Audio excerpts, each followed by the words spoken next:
हरे कृष्णा कृष्णा कृष्णा हरे हरे, हरे राम राम राम हरे हरे। हम सबका बहुत सौभाग्य कि हम श्री जनित्य लीला प्रविष्ट ओम विष्णुपाद अष्टोत्तर शत श्री श्रीमद् भक्ति विज्ञान भारती गोसाई महाराज जी की जो शिक्षाएं हैं, जो उनके उपदेश हैं और जो उन्होंने अपने जीवन काल में जो अपने विषय में वर्णन किया, उसको हम श्रवण कर रहे हैं।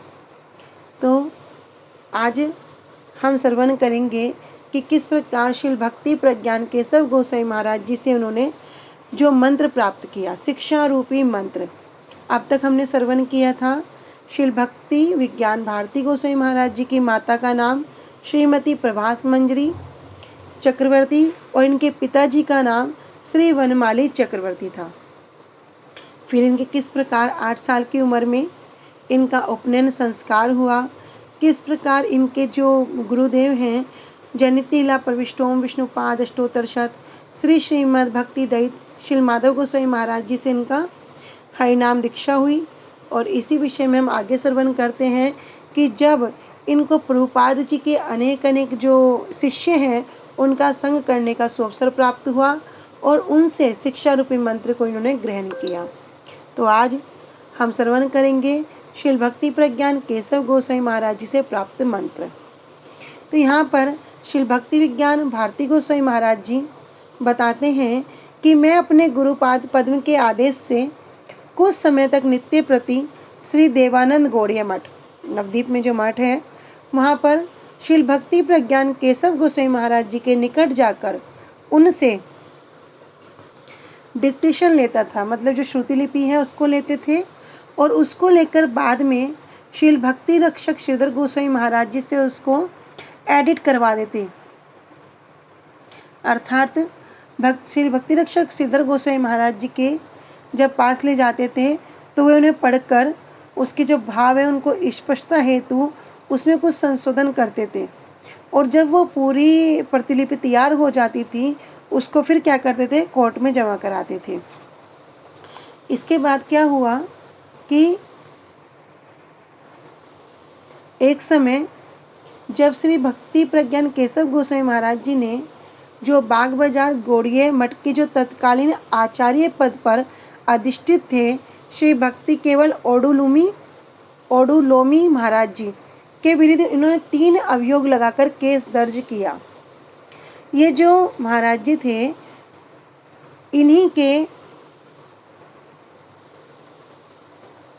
ज्येष्ठ भ्राता ने प्रभुपाद जी का चरण आश्रय ग्रहण किया था। जब श्रील प्रभुपाद जी ने इनके भ्राता को संन्यास ग्रहण करने का आदेश दिया तो वे उसके लिए अनिच्छुक थे। यद्यपि जो श्री विनोद बिहारी ब्रह्मचारी हैं, जो भक्ति प्रज्ञान केशव गोसाई महाराज जी हैं, उनकी आयु में कि क्या थे, अभी इनसे छोटे थे। फिर भी इन्होंने क्या किया, अपने जो ज्येष्ठ भ्राता हैं आडुलोमी महाराज जी, उन पर शासन करते हुए कहा कि जब श्रील प्रभुपाद जी आपको संन्यास देना चाहते हैं तो आप उनकी इच्छा को पूरा क्यों नहीं कर रहे हो। जब इस प्रकार के अपने इनके वचन सुने तब उन्होंने संन्यास ग्रहण स्वीकार कर लिया और उस समय इनका नाम हुआ ओडुलोमी महाराज जी, भक्ति केवल ओडुलोमी महाराज जी। तो कुछ समय के बाद जब प्रभुपाद जी अप्रकट हो गए तब भक्ति प्रज्ञान केशव गोसाई महाराज जी ने भी क्या किया था, स्वयं संन्यास ग्रहण कर लिया था और ये श्री भक्ति प्रज्ञान केशव गोस्वामी नाम से प्रसिद्ध हुए थे। इनका संन्यास ग्रहण करने से जो पूर्व नाम था वो था श्री विनोद बिहारी ब्रह्मचारी। उस समय इनको ज्ञात हुआ कि जो श्री ओडुलोमी महाराज जी हैं उन्होंने जो शिष्य हैं वो 3 प्रकार से प्रभुपाद जी की जो शिक्षाएं हैं उनको व्यतिक्रम कर रही हैं। जो 3 प्रकार से केस दर्ज किया था वो क्या था कि पहला तो हरे कृष्ण महामंत्र का उच्च स्वर में कीर्तन नहीं करना चाहिए। इसका क्या करना होगा, मात्र मन ही मन में जप करना चाहिए जिससे कि अन्य कोई से श्रवण ना कर सके।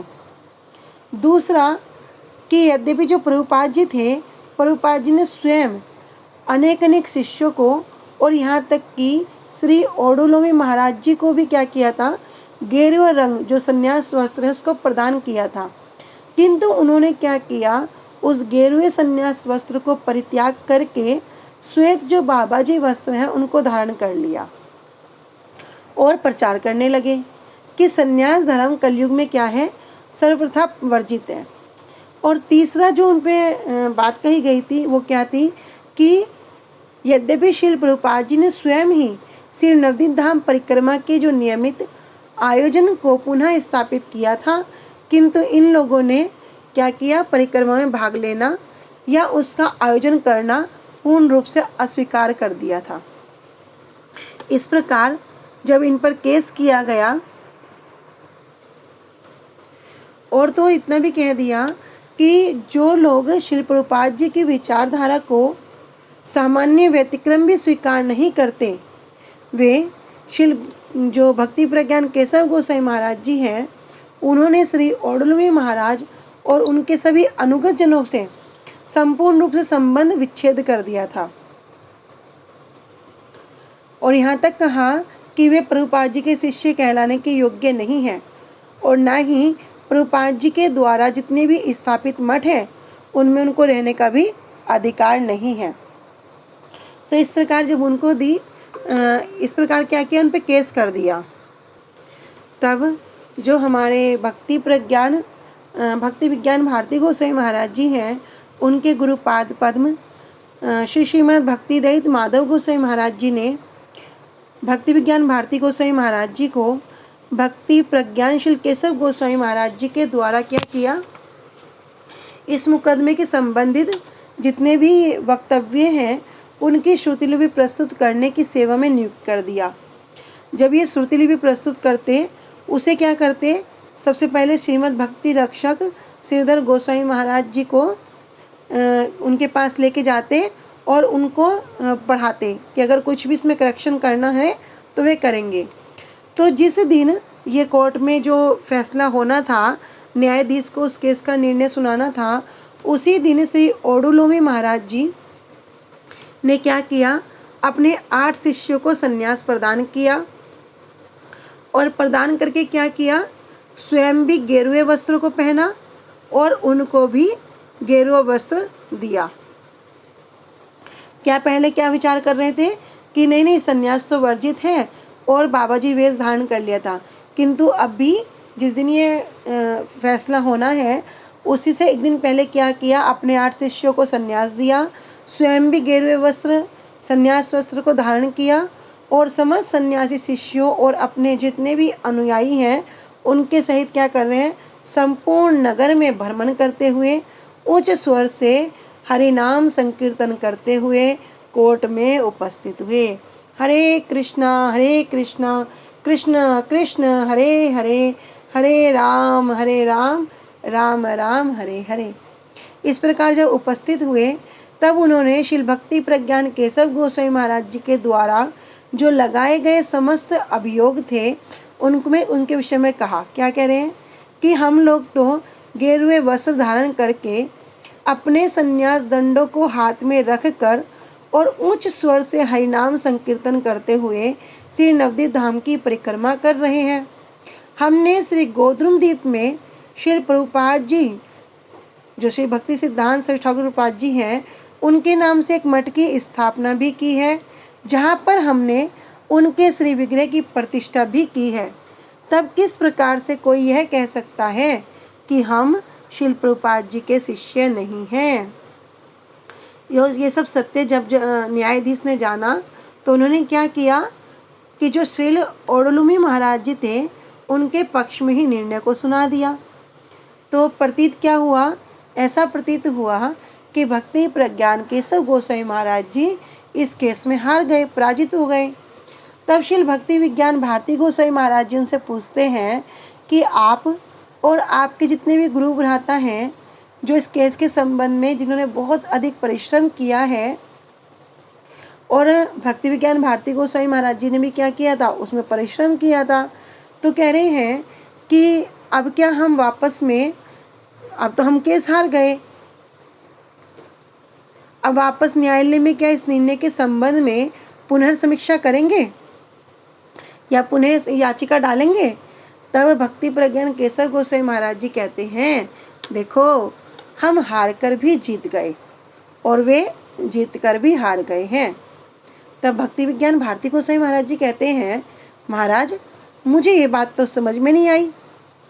तब श्री भक्ति प्रज्ञान केशव गोस्वामी महाराज जी उन्हें सब स्पष्ट करते हुए कहते हैं, क्या कि देखो मेरा जो एकमात्र उद्देश्य था वो यही था कि ये लोग श्रील प्रभुपाद जी के जो आदेश हैं, जो निर्देश हैं, उसके अनुसार ही आचरण करें।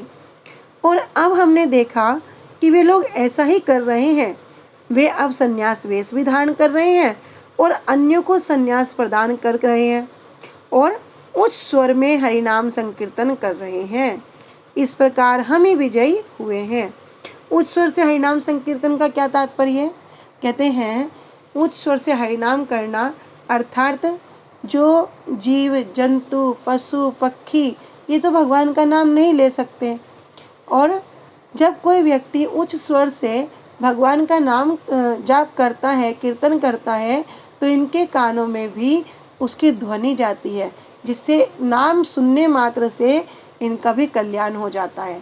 इसलिए शास्त्रों में वर्णन है, जप तो हरिनामानि स्थाने सतगुणाधिका आत्मानांश्च पुनात्य उच्चेर जपत सुनो पुनाति चा, कि जो व्यक्ति हरे कृष्ण महामंत्र को उच्च स्वर से कीर्तन करता है, उच्च स्वर से उसका गान करता है, उसको क्या है, उसको 100 गुना अधिक फल प्राप्त होता है। तो कह रहे हैं इस प्रकार हम ही विजयी हुए हैं और वे पराजित हुए हैं। हम लोगों का झगड़ा किसी अन्य वस्तु के लिए नहीं, केवल मात्र विशुद्ध सिद्धांत की स्थापना और उनको श्रील प्रभुपाद जी से संभव युक्त करने के लिए ही था। यदि वे लोग पुनः कभी श्रील प्रभुपाद जी की शिक्षाओं के विरुद्ध आचरण करेंगे, तब हम अवश्य ही पूर्ण समीक्षा याचिका दाखिल करेंगे। तब उन्होंने भक्ति विज्ञान भारती गोस्वामी महाराज से पूछा, अच्छा बताओ, यदि कोई तुम्हें मुक्के मारने लगे तो तुम कितने मुक्के सहन कर सकते हो? तब भक्ति विज्ञान भारती गोस्वामी महाराज जी कहते हैं, मैं तो एक भी नहीं करूँगा, उल्टा क्या करूँगा, मैं बलपूर्वक मुक्कों का विरोध करूँगा। तब श्री भक्ति प्रज्ञान केशव गोस्वामी महाराज जी कहते हैं, अच्छा यदि तुम्हारे हाथ और पैरों को रस्सियों से बांधे हों, तब तुम पर कोई प्रहार करे, तब तुम पर कितने कोई मुक्के मारे तो तुम कितने सहन करोगे? तब श्री भक्ति विज्ञान भारती गोस्वामी महाराज जी कहते हैं, तब मारने वाला जितने मुक्के मारेगा मैं उतने ही मुक्कों को सहन करने के लिए बाध्य हूँ। तो भक्ति प्रज्ञान केशव गोस्वामी महाराज जी कहते हैं, यदि इसी प्रकार यदि कोई दोष करेगा तो श्रील प्रभुपाद जी की शिक्षाओं के विरुद्ध यदि कोई आचरण करेगा तो हम उनके हाथों को बांधकर उन पर अपनी पूर्ण संपूर्ण शक्ति से क्या करेंगे, तब तक प्रहार करेंगे जब तक वे श्रील प्रभुपाद जी की शिक्षाओं को पुनः स्वीकार नहीं कर लेते। दूसरा कहते हैं कि जब भक्ति प्रज्ञान केशव गोस्वामी महाराज जी ब्रह्मचारी अवस्था में थे, अर्थात श्री विनोद बिहारी ब्रह्मचारी थे, तो प्रभुपाद जी के प्रकट काल के समय ही उन्होंने श्री चैतन्य मठ के द्वारा सेवित श्रीवास आंगन से लगी हुई एक भूमि को वे संग्रह करना चाहते थे, जिसका जो स्वामी था वो कोई मुसलमान था। तब श्री धाम मायापुर में श्री चैतन्य मठ के बढ़ते हुए प्रभुत्व से अप्रसन्न होकर उस मुस्लिम ने क्या किया, अपनी भूमि को विक्रय करने में मना कर दिया कि मैं इसको नहीं बेचूंगा। तब श्रील प्रभुपाद के अप्रकट के पश्चात कुछ अनेक मतभेद हुए और उनके कारण ही जो श्री विनोद बिहारी ब्रह्मचारी हैं, उन्होंने चैतन्य मठ से अलग होकर श्री नवद्वीप शहर में निज संस्थान श्री गौड़ीय वेदांत समिति की स्थापना की और संन्यास ग्रहण करने के बाद वे श्रीमद् भक्ति प्रज्ञान केशव गोस्वामी महाराज जी के नाम से विख्यात हुए। तो जब उस मुस्लिम व्यक्ति ने श्री महाराज जी के श्री चैतन्य मठ से अलग हो जाने के विषय में सुना, तब उसने क्या किया कि जो गौड़ीय संस्थान को परस्पर जो भूमि कलह है उसमें नियुक्त करके हानि पहुंचाने के उद्देश्य से उसने अति प्रसन्नतापूर्वक उस भूमि को क्या किया, भक्ति प्रज्ञान केशव गोस्वामी महाराज जी को बेच दिया, विक्रय कर दिया। इधर जब श्री चैतन्य मठ के भक्तों को ये ज्ञात हुआ कि वो जो भूमि है वो भक्ति प्रज्ञान केशव गोसाई महाराज जी ने संग्रह कर ली, तब उन्होंने क्या किया, उस भूमि की जो दीवार है उसको तोड़कर उसे अपनी संपत्ति में मिला लिया। जब श्री भक्ति विज्ञान भारती गोसाई महाराज जी, श्री भक्ति प्रज्ञान केशव गोसाई महाराज जी इसका उल्लेख करते हैं, तो भक्ति प्रज्ञान केशव गोसाई महाराज जी हंसते हंसते कहते हैं, ये तो हर प्रकार से अच्छा हुआ, इसमें तो मुझे कोई आपत्ति नहीं है। क्यों? क्योंकि जब श्रील प्रभुपाद जी उपस्थित थे तब मैं इस स्थान को मुसलमानों के हाथ से छुड़ाना चाहता था। मुझे देखकर बड़ा कष्ट होता था कि आसपास की समस्त भूमि के जो स्वामी हैं, सब गोड़े मठ में होने पर भी एक छोटा सा भूमि का टुकड़ा ऐसे व्यक्तियों के पास है जो भक्तिमयी क्रियाओं के विरुद्ध है, क्योंकि वो मुसलमान के पास था। मैंने ये स्थान कोई अपने निजी भोग के लिए संग्रह नहीं किया था, अपितु एकमात्र श्रील प्रभुपाद जी की सेवा के उद्देश्य से ही संग्रह किया था। यदि श्री चैतन्य मठ ने उस स्थान पर अपना अधिकार कर लिया तो इसमें किसी प्रकार का कोई दोष नहीं है, अपितु ये तो मेरा सौभाग्य है कि उन्होंने इस भूमि को श्रील प्रभुपाद जी की सेवा के लिए लिया है। तो इस प्रकार यहाँ पर श्री भक्ति प्रज्ञान केशव गोसाई महाराज जी से भक्ति विज्ञान भारती गोसाई महाराज जी ने क्या मंत्र प्राप्त किया? उनके आदर्श के विषय में कभी भी समझौता नहीं करके जीवन का जो एकमात्र आदर्श है उसकी रक्षा की धारणा है कि हम यहाँ पर परमार्थ राज्य में भूमि भवन आदि संपत्ति का व्यवसाय करने के लिए नहीं आए हैं। हमारा एकमात्र उद्देश्य श्रील प्रभुपाद जी और वैष्णव जनों की सेवा करने के लिए हम आए हैं। तो हम रियल एस्टेट के बिजनेसमैन नहीं हैं, हम तो प्रभुपाद जी और उनके जो वैष्णव जन हैं उनकी सेवा के लिए हम आए हैं। यही मंत्र उन्होंने यहाँ पर प्राप्त किया। श्रील भक्ति विज्ञान भारती गोसाई महाराज की जय। श्रील भक्ति प्रज्ञान केशव गोसाई महाराज की जय। अनंत कोटि वैष्णव वृंद की जय। निताई गौर प्रेमानंदे। हरि हरि बोल। कल हम श्रवण करेंगे श्रील भक्ति प्रमोदपुरी गोसाई महाराज जी से प्राप्त मंत्र। हरे कृष्णा।